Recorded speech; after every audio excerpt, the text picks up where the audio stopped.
বাংলাদেশ সরকার আসলে দেশের শিল্পগুলোকে কিভাবে দেখে? মানে কোনগুলোকে সামনে রাখছে আর কেনই বা রাখছে? চলুন আজকের এই আলোচনায় আমরা সরকারের সেই কৌশলগত পরিকল্পনাটাই একটু বোঝার চেষ্টা করি। দেখব কোন শিল্পগুলো অর্থনীতির চাকাকে সচল রাখছে আর কোনগুলো ভবিষ্যতের স্বপ্ন বুনছে। একটা প্রশ্ন দিয়ে শুরু করা যাক। আচ্ছা, সরকারের চোখে কি সব শিল্প একদম সমান?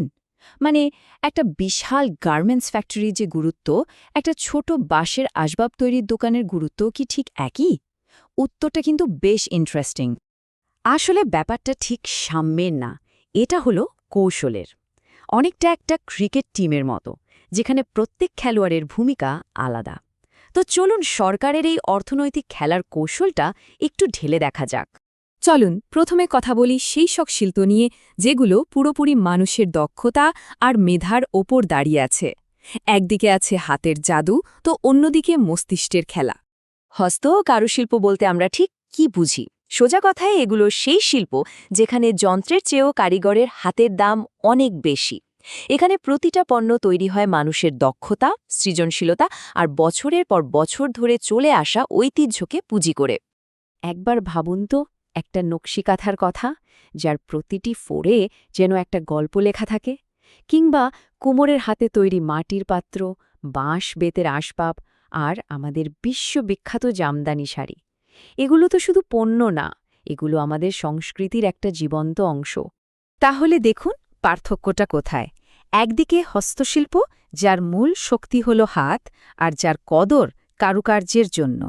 আর ঠিক তার উল্টো পিঠে আছে সৃজনশীল শিল্প, যার আসল সম্পদ হল মস্তিষ্ক, আর এর দাম নির্ধারিত হয় এর মৌলিকতা দিয়ে।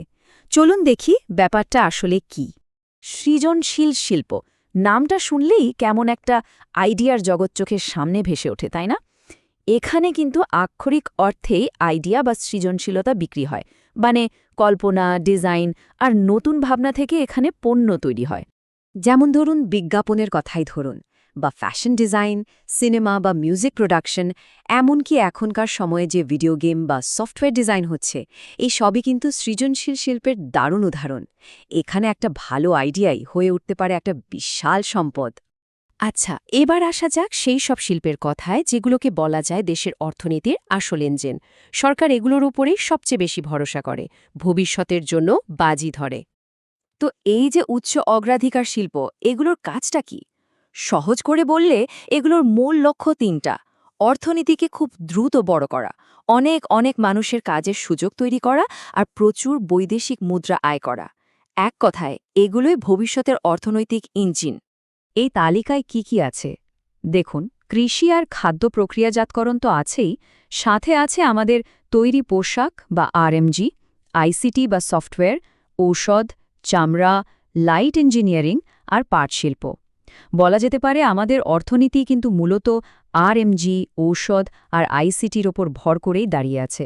এরপর আসছে অগ্রাধিকার ভিত্তিক শিল্প, বা যেটাকে বলে ট্রাস্ট সেক্টর। আচ্ছা, উচ্চ অগ্রাধিকার শিল্পগুলো যদি হয় বর্তমানের তারকা খেলোয়াড়, তাহলে এই ট্রাস্ট সেক্টরগুলো হলো সম্ভাবনাময় নতুন খেলোয়াড়। এদের মধ্যে প্রচুর সম্ভাবনা আছে, তাই সরকার এদেরকে ট্যাক্স ছাড় বা ভর্তুকির মতো বিশেষ সাপোর্ট দিয়ে থাকে। সরকার যেন একরকম ডেকে বলছে, আপনারা এই খাতগুলোতে বিনিয়োগ করুন, আমরা সব ধরনের সহযোগিতা করব।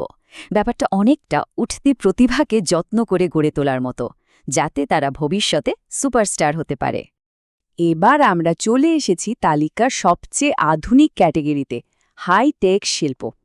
এই শিল্পগুলো কিন্তু সাধারণ শ্রমের উপর নির্ভর করে না, এগুলো পুরোপুরি জ্ঞান, গবেষণা, প্রযুক্তি আর আইটি নির্ভর।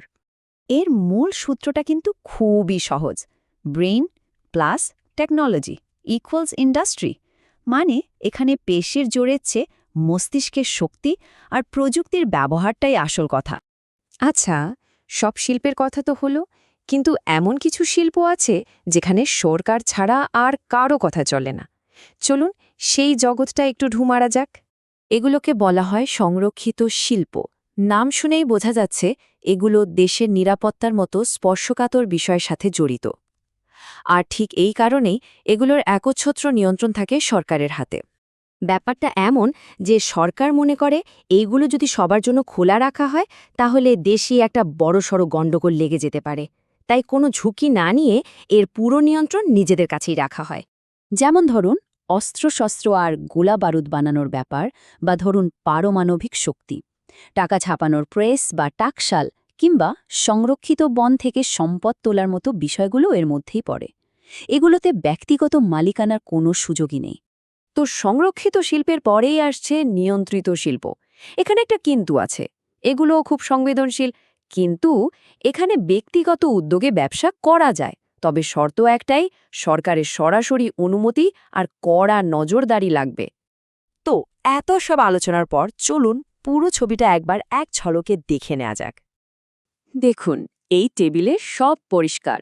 হস্তশিল্প মানে হাতে গড়া ঐতিহ্য, হাইটেক হলো প্রযুক্তি আর গবেষণার খেলা, আর সৃজনশীল শিল্প মানে মেধার কারবার।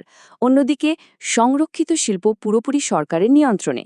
উচ্চ অগ্রাধিকার শিল্প অর্থনীতির চালিকা শক্তি, অগ্রাধিকার ভিত্তিক শিল্প বা থ্রাস্ট সেক্টর হলো ভবিষ্যতের আশা, আর নিয়ন্ত্রিত শিল্পের জন্য তো সরকারি অনুমোদন লাগেই। তাহলে মূল কথাটা কি দাঁড়ালো? এই যে এতগুলো ভাগ, এগুলো আসলে সরকারের একটা কৌশলগত ম্যাপ।